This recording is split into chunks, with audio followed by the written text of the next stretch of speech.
반갑습니다. 나도 목사입니다. 마지막 강인 이번 48강에서는 요한계시록의 종막인 마라나타 부분을 다룹니다.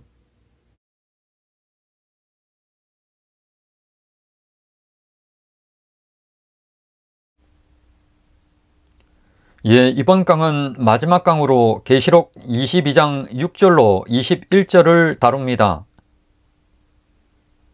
또 그가 내게 말하기를 이 말은 신실하고 참된지라 주 곧 선지자들의 영의 하나님이 그의 종들에게 반드시 속히 되어질 일을 보이시려고 그의 천사들을 보내셨도다. 보라, 내가 속히 오리니 이 두루마리의 예언의 말씀을 지키는 자는 복이 있으리라 하더라. 이것들을 보고 들은 자는 나 요한이니 내가 듣고 볼 때 이 일을 내게 보이던 천사의 발 앞에 경배하려고 엎드렸더니 그가 내게 말하기를 나는 너와 내 형제 선지자들과 또 이 두루마리의 말을 지키는 자들과 함께 된 종이니 그리하지 말고 하나님께 경배하라 하더라. 또 내게 말하되 이 두루마리의 예언의 말씀을 임봉하지 말라. 때가 가까우니라. 불의를 행하는 자는 그대로 불의를 행하고 더러운 자는 그대로 더럽고 의로운 자는 그대로 의를 행하고 거룩한 자는 그대로 거룩하게 하라. 보라, 내가 속히 오리니 내가 줄 상이 내게 있어 각 사람에게 그가 행한 대로 갚아 주리라. 나는 알파와 오메가요 처음과 마지막이요 시작과 마침이라. 자기 두루마리를 빠는 자들은 복이 있으니 이는 그들이 생명나무에 나아가며 문들을 통하여 성에 들어갈 권세를 받으려 함이로다. 개들과 점술가들과 음행하는 자들과 살인자들과 우상 숭배자들과 및 거짓말을 좋아하며 지어내는 자는 다 성 밖에 있으리라. 나 예수는 교회들을 위하여 내 사자를 보내어 이것들을 너희에게 증언하게 하였노라. 나는 다윗의 뿌리요 자손이니 곧 광명한 새벽별이라 하시더라. 성령과 신부가 말씀하시기를 오라 하시는도다. 듣는 자도 오라 할 것이요 목마른 자도 올 것이요 또 원하는 자는 값없이 생명수를 받으라 하시더라.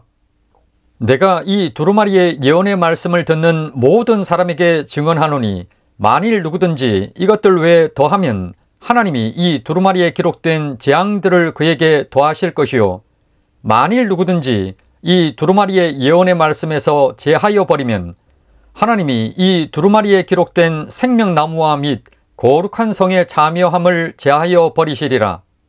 이것들을 증언하시니가 이르시되 내가 진실로 속히 오리라 하시거늘 아멘. 주 예수여 오시옵소서. 주 예수의 은혜가 모든 자들에게 있을지어다. 아멘. 이 요한계시록의 종막 결론부를 보게 되면은 요한계시록을 통해서 강조하려던 것이 무엇인지를 알 수 있고 또 중요하게 여기는 것이 무엇인지도 알 수 있습니다. 요한계시록의 서막인 1장 1, 8절하고 종막인 이곳은 밀접한 관계를 보이고 있습니다. 계시는 그리스도의 계시이고 위임의 단계를 거쳐서 하나님으로부터 그리스도에게로 다시 천사에게 또 요한에게 끝으로는 최종 수신자인 교회에게까지 주어졌습니다. 그리스도는 속히 오실 것이고 요한계시록을 임봉하지 말고 알리는 것이 중요합니다.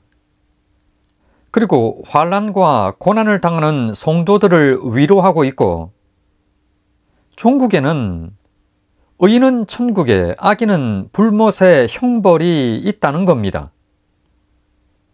구체적인 것들은 말씀들을 보면서 살피겠습니다. 이곳은 등장인물들이 복잡하게 얽혀 있기 때문에 기본적인 화자가 누구인지를 알고 가는 것이 중요합니다.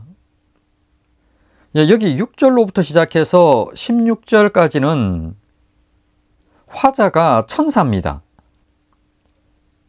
예수님께서 하신 말씀이든지 기본적으로 천사가 대언을 합니다.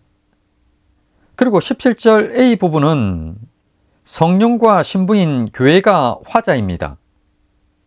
그리고 B는 다시 천사가 화자입니다. 그리고 이어진 18, 19절도 천사가 화자입니다. 20A는 화자가 예수님이십니다. 그리고 20B와 21절은 화자가 요한입니다. 이 중에서 10절로부터 시작해서 16절 부분은 예수님의 말씀을 천사가 대언을 한 부분입니다. 요한계시록에서는 하나님이나 예수님이 직접 말씀한 경우하고 천사가 대언을 하는 경우가 있습니다. 이에는 차이가 있어서 알 수 있습니다.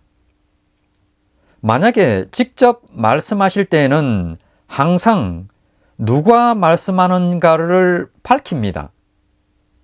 그렇지 않은 경우에는 모두가 천사가 대언하는 경우입니다.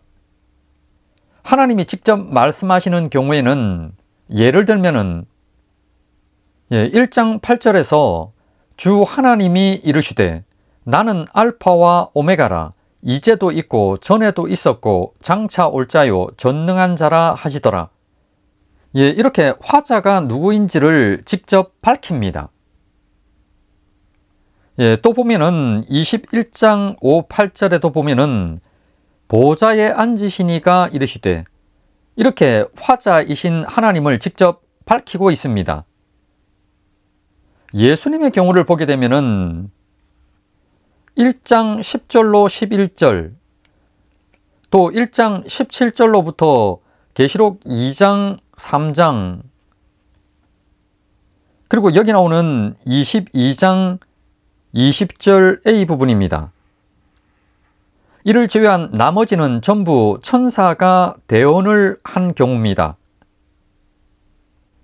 그리고 이 요한계시록의 종막은 6개의 소단락으로 나눌 수 있습니다. 그러면 하나씩 살펴보겠습니다.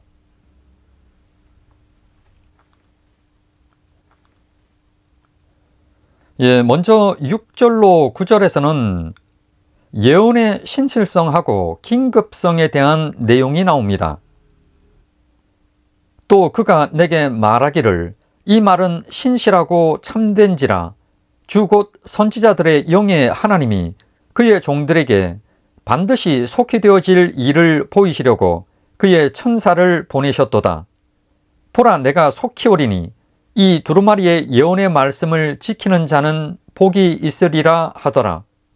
이것들을 보고 들은 자는 나 요한이니 내가 듣고 볼 때에 이 일을 내게 보이던 천사의 발 앞에 경배하려고 엎드렸더니 그가 내게 말하기를 나는 너와 내 형제 선지자들과 또 이 두루마리의 말을 지키는 자들과 함께 된 종이니 그리하지 말고 하나님께 경배하라 하더라. 여기 나오는 이 6절 부분 그가 내게 말하기를 이 말은 신실하고 참된지라 주 곧 선지자들의 영의 하나님이 그의 종들에게 반드시 속히 되어질 일들을 보이시려고 그의 천사를 보내셨도다. 이 말씀하고 1장 1절이 동일한 내용입니다. 하나님이 그에게 주사 반드시 속히 일어날 일들을 그 종들에게 보이시려고 그의 천사를 그 종 요한에게 보내어 알게 하신 것이라. 계시가 하나님에게서 그리스도에게로 다시 천사에게 또 요한에게 최종적으로 교회에게 전달됩니다. 이어진 7절을 보게 되면은 보라 내가 속히 오리니 이 두루마리의 예언의 말씀을 지키는 자는 복이 있으리라 하더라. 이것은 1장 3절하고 유사합니다. 이 예언의 말씀을 읽는 자와 듣는 자와 그 가운데 기록한 것을 지키는 자는 복이 있나니 때가 가까움이라. 전에도 한번 말씀을 드렸지만은 여기 나오는 이 읽는 자하고 듣는 자 이것과 그 가운데 기록한 것을 지키는 자는 서로 동격입니다. 그래서 여기서는 예언의 말씀을 지키는 자만 사용되었습니다. 그리고 이곳 7절에서는 내가 속히 오리라를 앞에 언급을 했는데 1장 3절에서는 유사한 것을 뒤에다가 언급을 했습니다. 종막에서는 보라 내가 속히 오리라 라고 하는 이 언급이 3번 나옵니다. 이곳하고 12절에서는 천사의 대언이고 20절에서는 예수님께서 직접 하신 말씀입니다. 기본적으로 이 말씀은 1차적으로는 요한계시록을 읽는 모든 성도들에게 하시는 말씀입니다. 그렇지만 좀 더 직접적으로는 선교시대 말미, 그러니까 전 3년 반의 끝자락에 신앙생활하는 성도들로 볼 수가 있습니다. 그 이유는 첫째로 이들이 직접 그리스도의 재림을 이 땅에서 목도할 이들이기 때문입니다. 또 둘째 이유는 다니엘서 12장 4절에 연결되는 때가 말세지말, 그러니까 선교시대의 말미이기 때문입니다. 다니엘서 12장 4절 말씀에 다니엘아 마지막 때까지 이 말을 간수하고 이 글을 봉함하라. 많은 사람이 빨리 왕래하고 지식이 더하리라. 다니엘서 12장에서 말씀하는 이 마지막 때는 신약시대 전체가 아닙니다. 이 앞에 다니엘서 11장에 언급되었던 구약의 적그리스도의 모형인 안티오쿠스 4세, 그의 이야기에 이어진 실제 큰 환란 직전의 때를 가리키기 때문입니다. 여기서 이 글을 봉함하라고 하는 이 의미는 다니엘서에 나오는 묵시와 관련된 계시를 읽어도 실제 그때를 이해하지 못하게 하라는 겁니다. 그러면 이 봉함이 열리는 때는 언제냐면은 다니엘서 12장 1절 말씀에 그때 내 민족을 호위하는 큰 군주 미가엘이 일어날 것이요 또 환란이 있으리니 이는 개국 이래로 그때까지 없던 환란일 것이며 그때 내 백성 중 책에 기록된 모든 자가 구원을 받으리라. 큰 환란이 있을 그때입니다. 좀 더 구체적으로는 큰 환란 직전에 많은 사람이 빨리 왕래하고 지식이 더하는 그때입니다. 이 말씀은 아모스 8장 11절로 12절 말씀과 동일합니다. 이때는 신학자들을 포함한 많은 이들이 하나님의 종말의 말씀을 찾아서 활발히 연구하고 종말에 대한 지식이 급증하는 때를 말씀합니다.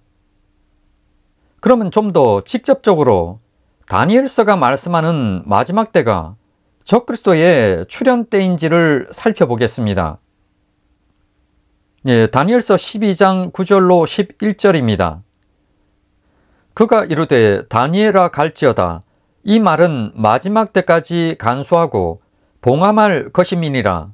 많은 사람이 연단을 받아 스스로 정결하게 하며 희귀할 것이나 악한 사람은 악을 행하리니 악한 자는 아무것도 깨닫지 못하되 오직 지혜 있는 자는 깨달으리라. 매일 드리는 제사를 피하며 멸망하게 할 가증한 것을 세울 때부터 1290일을 지낼 것이요. 여기에도 나오듯이 마지막 때는 마지막 적그리스도가 등장하는 그 시기입니다. 그리고 이 7절에 나오는 지켜야 할 예언의 말씀은 예전에도 말씀을 드렸는데 계시록 2, 3장 그리고 16장 15절 그리고 잠시 후에 다루게 될 22장 10절로 14절입니다. 그리고 여기 나오는 이 복이라고 하는 것, 이 복은 상급하고 관련됩니다. 상 주시겠다는 거죠. 이어진 8, 9절 말씀, 이것들을 보고 들은 자는 나 요한이니 내가 듣고 볼 때 이 일을 내게 보이던 천사의 발 앞에 경배하려고 엎드렸더니 그가 내게 말하기를 나는 너와 내 형제 선지자들과 또 이 두루마리의 말을 지키는 자들과 함께 된 종이니 그리하지 말고 하나님께 경배하라 하더라. 예전에 어린 양의 혼인잔치 부분이 나왔던 19장 10절, 여기서도 동일한 상황이 있었습니다. 천사가 하나님의 말씀을 대언을 하자 요한이 그 앞에 절을 했었습니다. 지금 여기서도 동일한 상황입니다. 지금 여기서도 7절에 보라, 내가 속히 오리니 이 두루마리의 예언의 말씀을 지키는 자는 복이 있으리라. 지금 천사가 예수님의 말씀을 대언을 하자 그 말씀 앞에 절을 하려 합니다. 지금 이 6절로 9절에서의 핵심은 6절, 7절입니다. 그리고 이 8, 9절은 해프닝의 어떤 성격이죠. 여기서는 예언의 신실성과 긴급성이 언급되었습니다.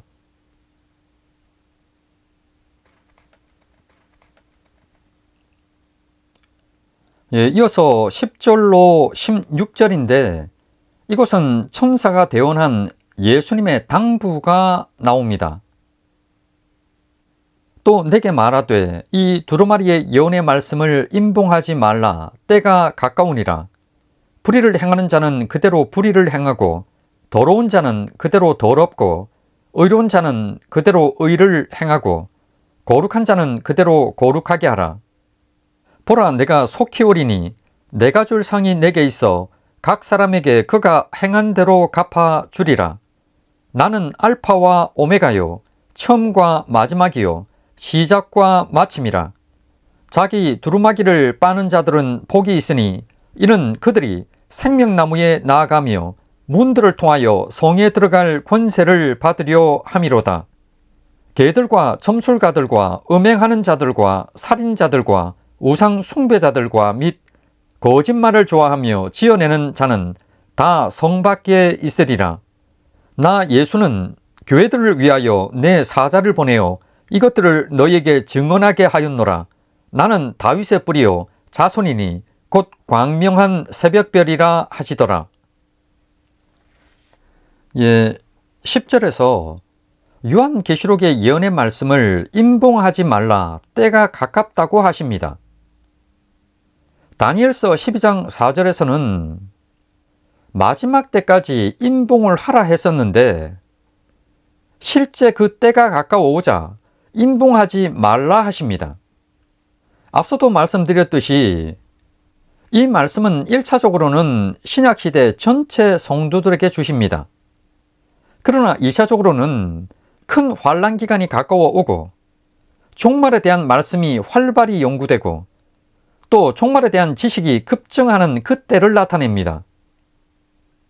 그들이 큰 환란 기간을 거쳐서 직접적으로 이 땅에서 그리스도의 재림을 맞이할 그 세대들이기 때문입니다. 이들은 당연히 요한계시록을 선명히 이해하고 있어야 합니다. 그래야지 충격받지 않고 또 우왕좌왕하지 않고 차분하게 준비하고 대처할 겁니다. 요한계시록이 특히 2차적인 의미인 큰 환란 기간 직전의 성도들에게 주어졌다고 하는 그것을 보증하는 말씀이 11절입니다. 불의를 행하는 자는 그대로 불의를 행하고 더러운 자는 그대로 더럽고 의로운 자는 그대로 의를 행하고 거룩한 자는 그대로 거룩하게 하라. 통상 지금의 선교 시대는 어떤가요? 불의를 행하는 자, 더러운 자들은 회개하고 돌이키라 하죠. 복음을 받아들이라 합니다. 그런데 여기서는 그리스도의 재림이 목전에 있고 이미 구원의 문이 닫혀진 선교시대 다음을 가정합니다. 그러다 보니까 불의한 자, 더러운 자는 그대로 불의하고 더럽게 하랍니다. 반면에 인침을 받은 의롭고 거룩한 자들은 그대로 또 의롭고 거룩하라 합니다. 12절입니다. 보라, 내가 속히 오리니 내가 줄 상이 내게 있어 각 사람에게 그가 행한 대로 갚아 주리라. 앞선 7절에 이어서 예수님께서 속히 올 것을 다시금 강조합니다. 그리고 받게 될 상급을 언급합니다. 13절입니다. 나는 알파와 오메가요, 처음과 마지막이요, 시작과 마침이라. 여기 지금 예수님의 호칭이 나오고 있는데, 앞선 21장 6절에서는 하나님의 호칭이 나왔습니다.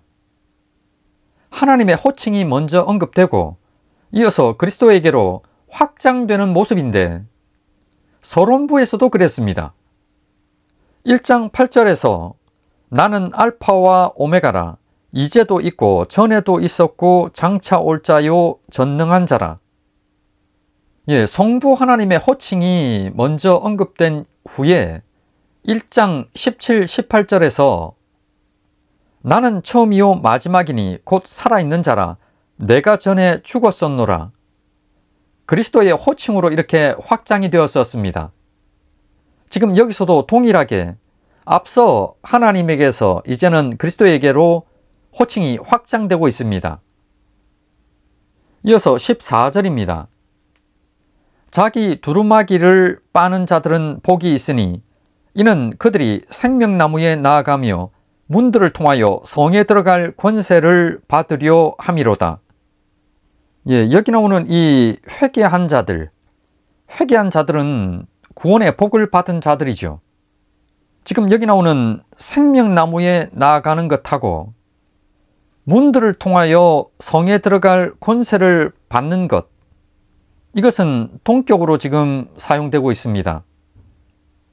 둘 모두 새하늘 새 땅 천국 안에 새 예루살렘 성을 가리킵니다. 그런데 여기 보면은 단수의 문이 아닌 복수의 문들이 사용되었습니다. 통상 단수의 문이 그리스도를 상징을 하는데, 여기서는 계시록 21장 13절에서 동서남북 각각 세 문씩 12문이 있다고 언급된 것을 나타냅니다. 이는 사방에 민족과 백성과 방언에서 모여들었던 모든 구원받은 자들을 강조하는 표현이었습니다. 15절입니다. 개들과 점술가들과 음행하는 자들과 살인자들과 우상 숭배자들과 및 거짓말을 좋아하며 지어내는 자는 다 성 밖에 있으리라. 앞서 21장 8절에서는 두려워하는 자들과 믿지 아니하는 자들과 흉악한 자들과 살인자들과 음행하는 자들과 점술가들과 우상 숭배자들과 거짓말하는 모든 자들은 불과 유황으로 타는 못에 던져지리니 이것이 둘째 사망이라. 여기서는 8개 부류, 8개 부류가 지옥 불못에 던져질 것이라고 언급되었습니다. 그런데 지금 15절에서는 6개 부류가 언급이 됩니다. 21장 8절에 두려워하는 자들, 믿지 아니하는 자들, 흉악한 자들, 이 셋이 빠지고 그 자리에 개들이 추가되었습니다.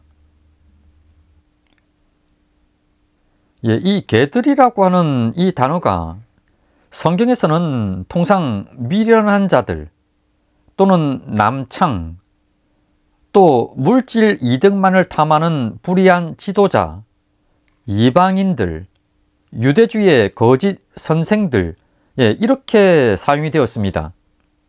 그리고 초기 기독교 문헌들에서는 이단자들, 비세례자들, 부정한 자들, 이들을 가리키는 표현으로도 사용되었습니다. 따라서 이 개들은 이곳에 나타나지 않은 다른 모든 멸망받을 자들의 총칭으로 보는 것이 낫습니다.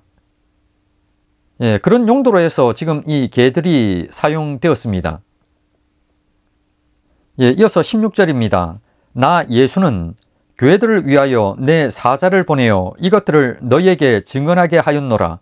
나는 다윗의 뿌리요 자손이니 곧 광명한 새벽별이라 하시더라. 서막의 내용들이 지금 계속해서 반복되고 있습니다. 이에 별 무리가 없습니다. 이렇게 천사를 통한 예수님의 당부가 나옵니다.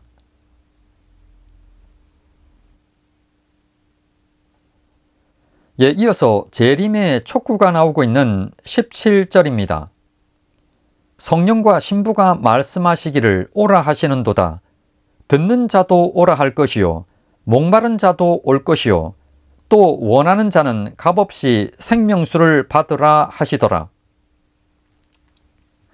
앞서 7절하고 12절에서 예수님께서 보라 내가 속히 오리니 이렇게 말씀을 하신 것에 대한 답신으로 성령과 신부인 교회가 A에서 오소서라고 화답합니다. 통상 이 17절을 이렇게 이해하는 경우가 많습니다.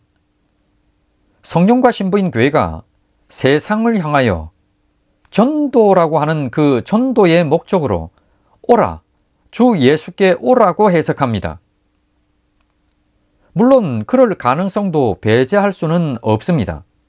그렇지만은 요한계시록에서는 직접적으로 불신자들을 향하여서 전도에 대해 언급하는 곳은 한 곳도 없습니다. 요한계시록에서는 불신자들을 향하여서 재앙과 심판이 있을 것을 지속적으로 언급합니다. 반면에 이미 인침을 받은 교회에게는 하나님이 기뻐하는 행위를 하고 죄에서 회개하고 성화되고 이기는 자가 되라 합니다. 그리고 환난에 인내하고 그리스도의 재림을 소망하라 합니다. 전도에 대한 내용은 없습니다. 이미 인침을 받은 교회를 대상으로 그리스도의 재림을 다룹니다. 이 굉장히 중요한 부분입니다. 그러면 이 17절을 다시 한번 살펴보겠습니다. 여기 나오는 오라, 너는 오라, 에루크라고 하는 이 단어가 뒤에 20절에서도 사용됩니다. 오시옵소서. 요한이 예수님을 향하여 주 예수여 오시옵소서. 거기에 사용되었습니다. 우리가 잘 아는 아람어로 마라나타의 의미입니다.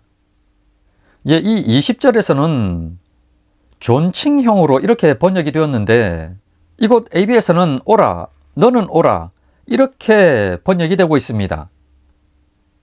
A를 보면은 성령과 신부인 교회가 예수님을 향하여 오소서라고 화답합니다. 여기서 이해해야 할 것이 있습니다. 이곳 A에서는 화자를 지금 밝히고 있습니다. 그렇기 때문에 이 성령과 신부가 직접 말씀하는 것으로 봅니다. 성령과 신부가 당신이여 오시옵소서라고 말씀합니다. 그리고 B부터는 다시 화자는 천사입니다. 요한계시록을 기록해서 전하는 자는 요한입니다. 그 요한에게 이 요한계시록을 듣는 청자들에게도 듣는 자들이 말하게 하라는 겁니다. 그들도 예수여 오시옵소서라고 말하게 하라는 겁니다. 그리고 이 C와 D는 성격이 좀 다릅니다. A와 B는 예수님을 향해서 재림의 요청, 어서 오시옵소서 이렇게 하는 것이라고 그러면은 C와 D는 예수님의 재림을 통해서 교회가 새하늘과 새 땅, 천국 안에 새 예루살렘에 오게 하라는 겁니다. 지금 여기 나오는 이 C와 D는 전도를 통한 복음의 요청이 아닙니다. 계시록 22장 1, 2절을 보게 되면은 또 그가 수정같이 맑은 생명수의 강을 내게 보이니 하나님과 및 어린 양의 보좌로부터 나와서 길 가운데로 흐르더라. 강 좌우에 생명나무가 있어 12가지 열매를 맺되 달마다 그 열매를 맺고 그 나무 잎사귀들은 만국을 치료하기 위하여 있더라. 생명수의 강이 있는 이 모습을 설명을 하는데 이곳이 천국입니다. 이 새 예루살렘 성 안으로 이미 거듭난 교회가 들어오게 하라는 의미입니다. 물론 이 17절을 전도의 요청으로 봐도 상관은 없습니다. 그렇지만은 지금까지 강의를 들어오셨으면 알 겁니다. 요한계시록은 철저히 이미 인침을 받은 교회를 대상으로 하고 있고, 복음 전파가 아닌 구원받은 자들에 대한 그리스도의 재림을 다룹니다. 중요합니다.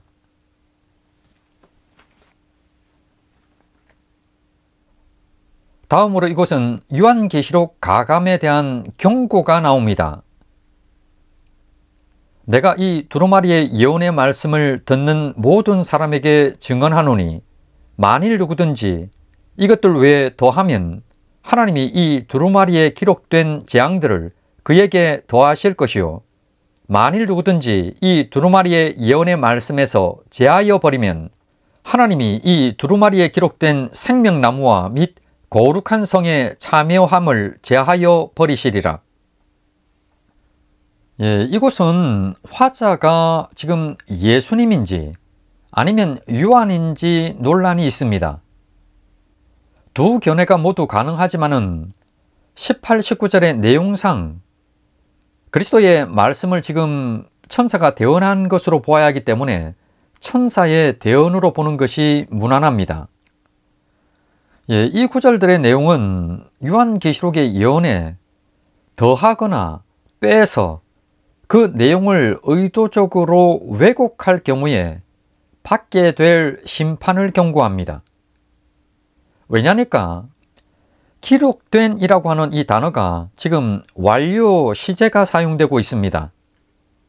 이는 이미 완전히 기록된 상태라는 것으로서 요한계시록이 더 이상은 가감할 것이 없는 완전한 상태인 것을 나타냅니다. 신명기서를 보게 되면은 내가 너에게 명령하는 말을 너희는 가감하지 말고 내가 너에게 내리는 너희 하나님 여호와의 명령을 지키라. 내가 너에게 명령하는 이 모든 말을 너희는 지켜 행하고 그것에 가감하지 말지니라. 이 두 말씀을 배경으로 합니다. 그런데 예언의 말씀에 대한 가감의 판단 기준이 중요합니다. 예를 들어서 신학자들이 어떤 한 가지 예언의 말씀을 가지고도 보면은 다양한 견해들이 있고 또 수많은 주장들을 할 수가 있습니다. 때로는 치열한 선한 논쟁을 할 수도 있습니다. 당연히 조심을 해야 하지만은 이러한 모습들은 말씀을 가감하는 것이 아닙니다. 이러한 과정들을 통해서 보다 더 정확한 해석이 가능해집니다. 사도행전 15장에서 나타나고 있는 예루살렘 공의회 같은 경우에도 보면은 입교한 이방인들의 이 신앙이라고 하는 것과 관련해서 많은 논쟁이 있었습니다. 그렇다면은 예언의 말씀을 가감하는 것은 어떤 경우인가요? 이는 계시록 2장에 나타나는 이세벨이나 니골라당과 같은 이단들을 가리킨다고 볼 수 있습니다. 신약 교회사에는 수많은 이단이 특히 요한계시록을 가감해서 교회를 혼란에 빠뜨렸고 지금도 그렇죠. 이미 이러한 문제가 발생할 것을 아시는 예수님께서는 요한계시록의 말미에 이단들에 대한 강력한 경고, 그 경고를 지금 하고 계신 겁니다. 다시 말씀드려서 이는 바른 교회와 성도들을 향한 경고가 아닙니다.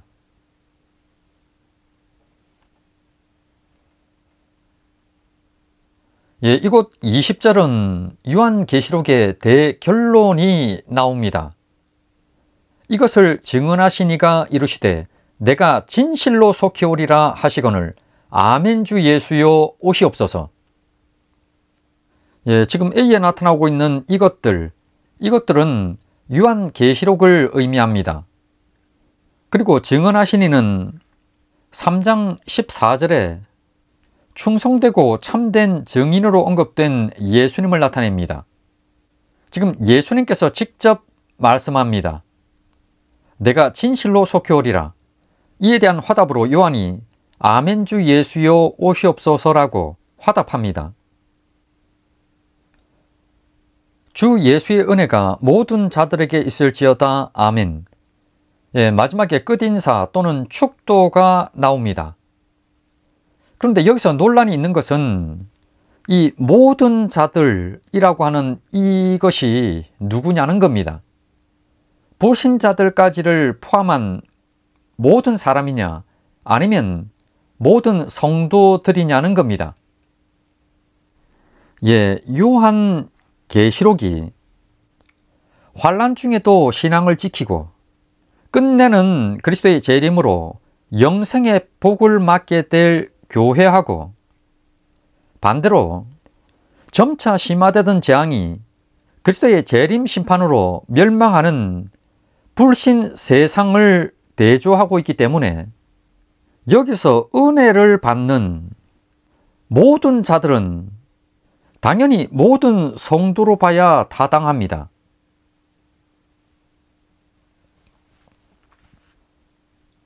이 요한계시록의 종막 결론부를 보게 되면은 요한계시록을 통해서 강조하려고 했던 것이 무엇인지를 알 수 있고 또 중요하게 여기는 것이 무엇인지도 알 수 있습니다. 이곳 종막은 서막과 밀접하게 연결되어 있습니다. 요한계시록은 반드시 속히 되어질 일들을 보이시려는 것이고 요한에게 천사를 보내어 알리셨고 최종 수신자는 하나님의 종들 교회입니다. 두루마리의 예언의 말씀을 지키는 자는 특히 계시록 2, 3장에 이기는 자들인 교회입니다. 이들이 복을 받습니다. 최고의 복은 천국 구원입니다.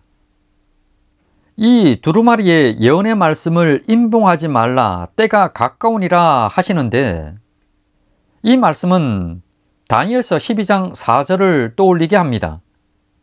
그와 연결해 보면 임봉하지 말아야 할 때는 특히 큰 환난 직전에 종말에 대한 말씀이 널리 연구되고 그 지식이 급증해서 의미가 밝히 드러나는 때입니다.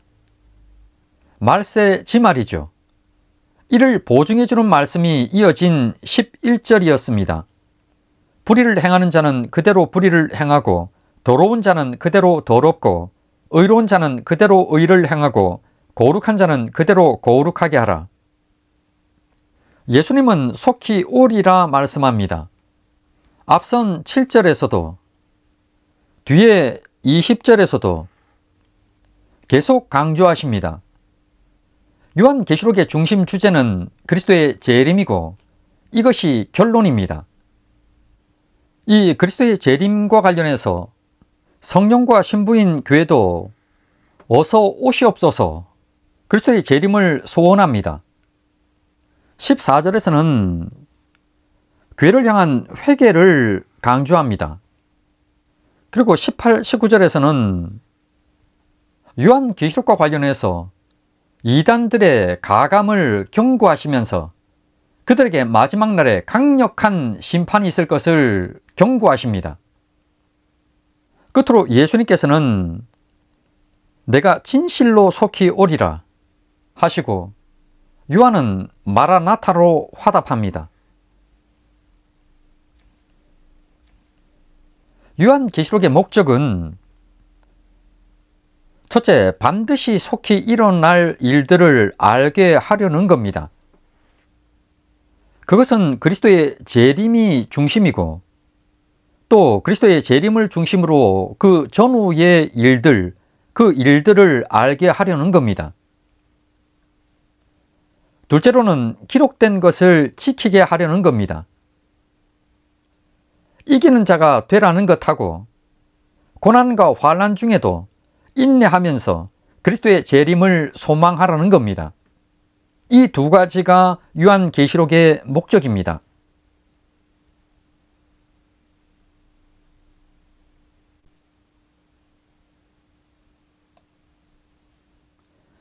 다음으로는 지금까지 종말론과 요한계시록을 이해하는 데 있어서 기본적으로 중요한 세 가지를 다시금 간략하게 정리를 해보려 합니다.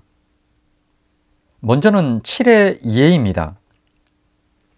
성경에서 또 신앙생활에 중요한 의미를 부여하는 7이 종말론이나 요한계시록에서 어떻게 사용되는가를 알면은 사실상 잘못 이해한다든지 또는 해석할 수 있는 많은 곁가지들, 이것들을 잘라낼 수가 있습니다. 많은 논쟁이 있는 계시록 20장의 천년 문제도 실은 이 7 안에 들어있는 부수적인 내용입니다. 7을 이해하게 되면 해결되는 지엽적인 문제입니다. 신구약 모든 성경하고 이스라엘의 절기 등 전부가 다 7을 기반으로 해서 하나님의 구원의 시간표를 설명합니다. 앞서도 몇 번 언급을 했던 이스라엘의 종교력입니다. 1월부터 7월까지의 그리스도의 초림부터 재림, 흰보자 심판, 산을 새 땅에서의 영원한 삶까지 모든 것이 포함되었습니다. 다니엘서와 요한계시록에서 7은 그리스도의 초림으로부터 재림까지 성경의 말세의 기간이었습니다. 이는 다니엘서 9장의 70일의 예언에서 마지막 한 일의 영적 7년과 동일했습니다. 이 7년은 3년 반씩 나누어졌고 전 3년 반 1000년은 복음이 땅끝까지 전파되는 선교 시대였습니다. 택정된 자들 중에 마지막 남은 한 명까지 구원을 받게 되면 구원의 문을 하나님이 닫으십니다. 이 기간을 요한계시록에서는 한때, 두때, 반때, 3년 반, 1260일, 42달로 이렇게 나타냈습니다. 이 전 3년 반이 끝남을 알리는 신호는 유브라데 전쟁이었습니다. 이 세상이 큰 두 개의 세력으로 나뉘어서 싸웁니다. 다니엘서에서는 북방왕으로 상징되는 적그리스도의 세력이 승리하면서 큰 환란 기간인 후 3년 반이 시작되었습니다. 이 기간을 요한계시록에서는 42달 3일 반으로 표현을 했고 다니엘서에서는 한때, 두때, 반때, 1의 절반으로 나타냈습니다. 특히 이 도표에서 중요하게 살펴야 할 부분이 전 3년 반과 후 3년 반을 나누는 표현이 나오는 적그리스도의 출현입니다. 그들이 증언을 마칠 때 무저갱으로부터 올라오는 짐승, 그들이라고 하는 선교시대의 교회가 복음 전파, 증언을 마칠 때 무저갱으로부터 올라오는 짐승인 적그리스도, 그의 출현과 함께 큰 환란 기간이 시작되었습니다. 하나님의 종들의 이마에 인치기까지, 하나님의 종들의 이마에 인을 치는 기간은 선교시대 1000년이었습니다. 그때까지 땅이나 바다나 나무를 해하지 말라 말씀합니다. 그런데 계시록 8장 이후에서, 그러니까 나팔재앙 부분에서 땅도 바다도 나무도 해함을 받기 시작을 했습니다. 그 기준이 바로 이곳이죠. 1000년이 참에 사탄이 그 옥에서 놓여 1000년이라고 하는 선교시대가 끝나자 모든 어둠의 배후 세력인 사탄이 힘을 얻고 활동을 시작을 합니다. 그가 무저갱을 여니 황충이 연기 가운데로부터 땅 위에 나오매 대접재앙이 되었던, 나팔재앙이 되었던, 7인재앙이 되었던 시간순이 아니라고 이렇게 말씀을 드렸습니다. 실제가 또 그러했습니다. 여기서는 황충이라고 하는 악령들, 이들이 땅으로 나오는 모습인데 그들 또한 사탄과 함께 또 적그리스도와 함께 마지막 힘을 얻는 기간이 이때로부터 시작됩니다. 용이 여자에게 분노하여 돌아가서 그 여자의 남은 자손 곧 하나님의 계명을 지키며 예수의 증거를 가진 자들과 더불어 싸우려고 바다 모래 위에 서 있더라. 여기 나오는 이 여자의 남은 자손, 선교시대 말에 예수를 믿는 자들입니다. 이들이 살아서 큰 환난 기간을 거쳐서 예수의 재림을 이 땅에서 목도할 자들입니다. 이 여자의 남은 자손, 이들과 동격으로 하나님의 계명을 지키며 예수의 증거를 가진 자들이라고 표현을 했습니다. 바로 믿는 자들이죠. 이러한 여자의 남은 자손들이 적그리스도의 세력과 싸우려고 바다 모래 위에 선다고 상징으로 표현했습니다. 마태복음 24장 14절, 이 천국 복음이 모든 민족에게 증언되기 위하여 온 세상에 전파되리니 그제야 끝이 오리라. 천국 복음이 온 세상에 전파가 끝날 때 그제야 끝입니다. 지금 마태복음 24장에서 예수님께서는 끝을 복음 전파가 끝나는 때로 봤습니다.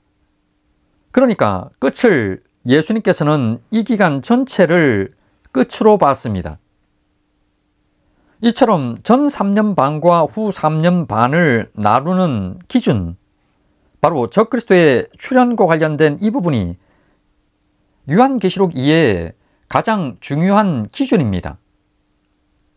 이것을 이해하지 못하면 분명 심대한 오류에 빠질 수밖에 없습니다. 매우 중요합니다.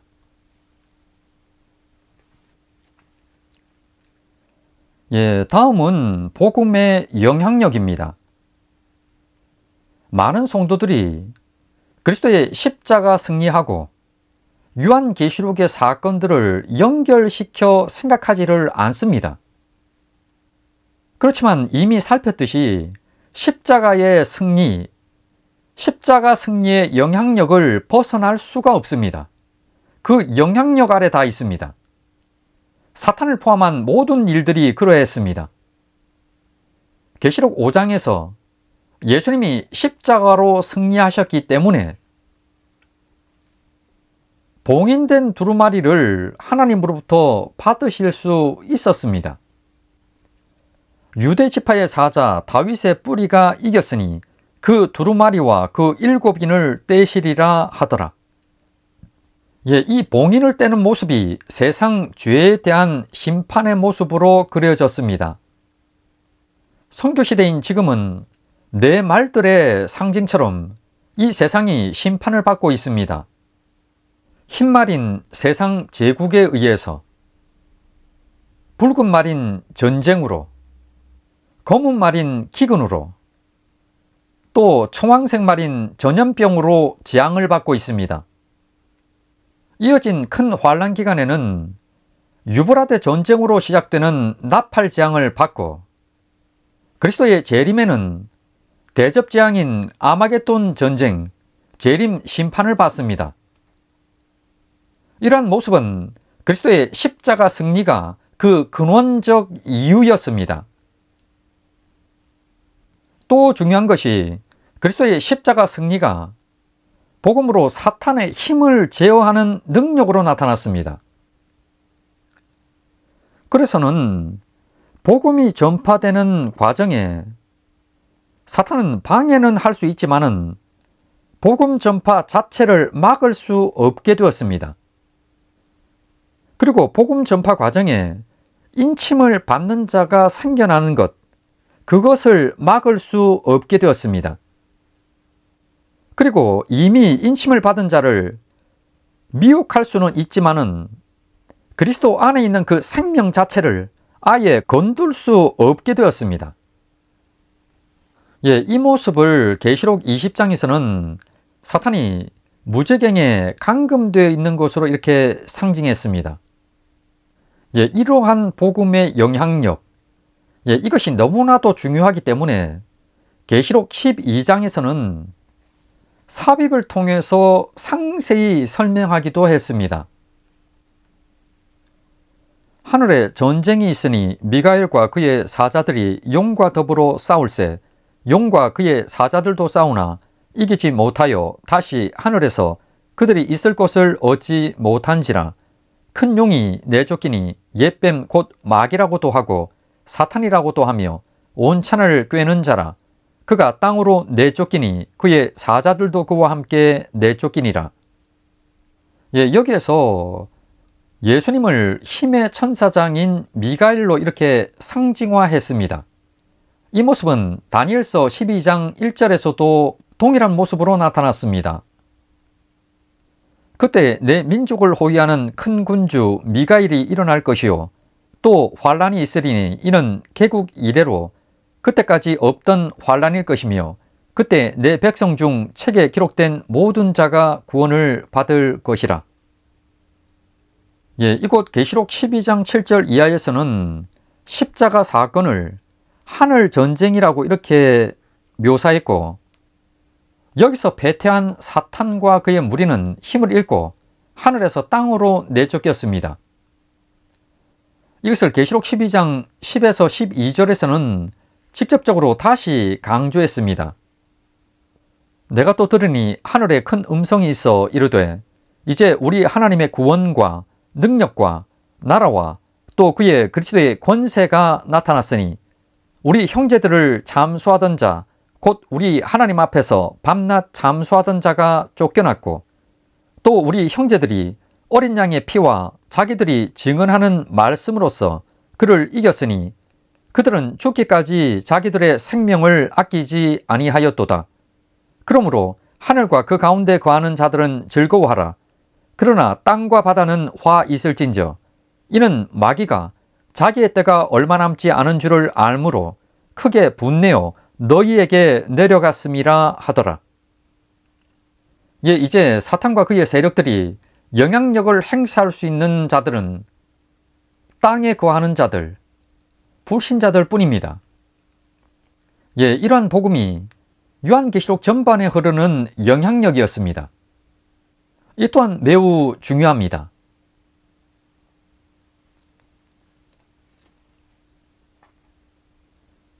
요한계시록 2의 중요한 세 가지 중에 끝으로 계시록을 통한 주님의 의도성을 아는 것입니다. 먼저 기록 목적은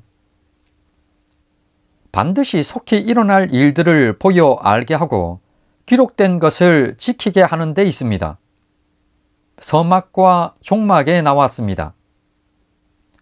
이 두 가지 중에서 앞선 반드시 속히 일어날 일들을 알게 하려는 것, 이것은 외적인 목적입니다. 이 의미는 외적인 사건들로 일어나는 일들을 통해서 알 수 있습니다. 예를 들면 선교 사건, 큰 환란 기간의 사건, 재림 사건 등등입니다. 이러한 속히 일어날 일들을 알게 하겠다는 겁니다. 그런데 이러한 일들이 시점상으로 보면은 지금 있는 일인 선교 시대에 일어나는 일하고 장차 될 일인 큰 환란 기간이나 그리스도의 재림과 그 이후의 일로 보여주겠다는 겁니다. 이처럼 반드시 속히 일어날 일들을 보여 알게 하려는 것은 외적인 사건의 측면입니다. 다음으로는 내적인 목적입니다. 그것은 기록된 것을 지키게 하려는 목적입니다. 이 의미는 내적인 의도성으로 나타납니다. 계시록 2, 3장은 지금 있는 일과 관련해서 교회에게 강조합니다. 예수가 이겼으니 그 지체인 교회도 이기는 자가 되라는 겁니다. 왜냐니까 각 교회 서신의 결론부에서 이기는 자인 교회는 천국을 상급으로 받을 자들이니까 그렇다는 겁니다. 그리고 계시록 4장으로부터 20장까지에서는 교회에게 지속적으로 고난, 환란이 닥치겠지만은 이미 예수가 승리하셨기에 예수가 오시면 구원이 완성될 것이고 또 새 세상으로 인도할 것이기 때문에 걱정하지 말라는 겁니다. 즉, 교회는 반드시 승리할 것이니 걱정하지 말고 재림을 소망하라는 겁니다. 이처럼 내적인 의도성은 이 땅에서 이기는 자의 삶을 살고 인내하며 재림을 소망하는 겁니다. 이것이 요한계시록의 기록 목적입니다. 그리고 요한계시록의 결론이면서 전체 주제는 그리스도의 재림입니다. 1장 7절 말씀입니다. 볼지어다 그가 구름을 타고 오시리라. 각 사람의 눈이 그를 보겠고 그를 찌른 자들도 볼 것이요 땅에 있는 모든 족속이 그로 말미암아 애곡하리니 그러하리라. 아멘. 또 22장 20절입니다. 내가 진실로 속히 오리라 하시거늘 아멘 주 예수여 오시옵소서. 바로 예수 그리스도께서 재림하시면 요한계시록의 목적이 이루어지는 겁니다. 그래서 계시록 11장 6절 이하에서 그러니까 요한계시록의 중심부에 그리스도의 재림이 배치되었고 주변에는 많은 삽입들을 통해서 그리스도 재림의 중요성을 강조한 이유였습니다.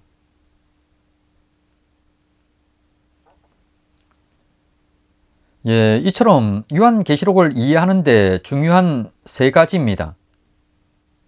7의 이해, 복음의 영향력, 계시록을 통한 의도성입니다. 분명 바르게 알고 해석할 수 있습니다. 이렇게 해서 종말론과 요한계시록 강의 48강까지를 마치면서 지금까지 몇몇 질문들이 있었습니다. 그런데 그 중에 답을 안 한 것이 하나가 있습니다. 그 질문은 어떤 계기가 있었길래 종말론이나 요한계시록과 관련된 책을 쓰고 또 이런 강의 등의 일을 하게 되었는가 하는 것이었습니다. 25년 전에 목회 사역을 시작할 즈음에 주의 종으로 부르신 이유 중에 중요한 것이었고 현재까지도 1순위로 여기고 있습니다. 구체적인 것은 제 개인적인 간증 부분이기 때문에 그냥 저만 알고 있는 것이 더 나을 것 같습니다. 그러나 한 가지는 말씀을 드려야 할 것 같습니다. 실은 앞선 책인 요한계시록 큰 날을 출판하고 나서 이제는 해야 할 일을 다 마쳤다고 이렇게 생각을 했었습니다. 그래서 그때 굉장히 홀가분했습니다. 그런데 출판하면서 문제가 발생합니다. 책이 나오고 서점들의 책이 배포가 되고 그러면서 이제 제게 또 책이 왔습니다. 제가 책을 한번 보다가 충격을 받았습니다. 이미 보신 분들은 알겠지만은 지금은 이렇게 잘못된 곳에 곳곳에 이렇게 스티커 처리를 했습니다만은 당시에 보니 엉망이었습니다. 1장의 핵심 정리가 2장에 가 있고 2장은 5장에 가 있고 하여튼 엉망이었습니다. 거기다가 요한계시록 큰 날의 영문명이 지금도 그대로 잘못되어 있습니다만은 다른 것이 적혀 있는 등 전체가 엉망인 상태였습니다. 그래서 출판사인 CLC에 전화를 해보니까 편집부에서 편집을 하면서 보통 리비전 1, 2, 3, 4 이렇게 저장을 하면서 마지막 최종본을 인쇄소에 보내게 되는데 그만 중간에 있는 리비전본 그것을 보내버린 겁니다. 출판사에서 하는 얘기가 창간 이래 이런 경우가 처음이라는 겁니다.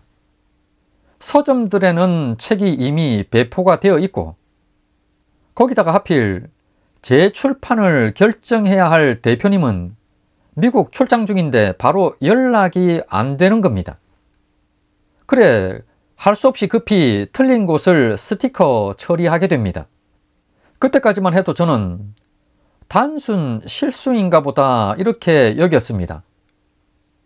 그리고 나서 시간이 좀 흐른 뒤에 국내에서 매우 유명한 목사님, 현재는 은퇴한 지 좀 되었지만은 그분에게서 전화가 왔습니다. 그러면서 제게 이렇게 말을 합니다.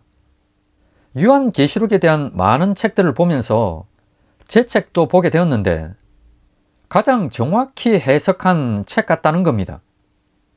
그러면서 하는 얘기가 좀 배울 수 없겠냐는 겁니다.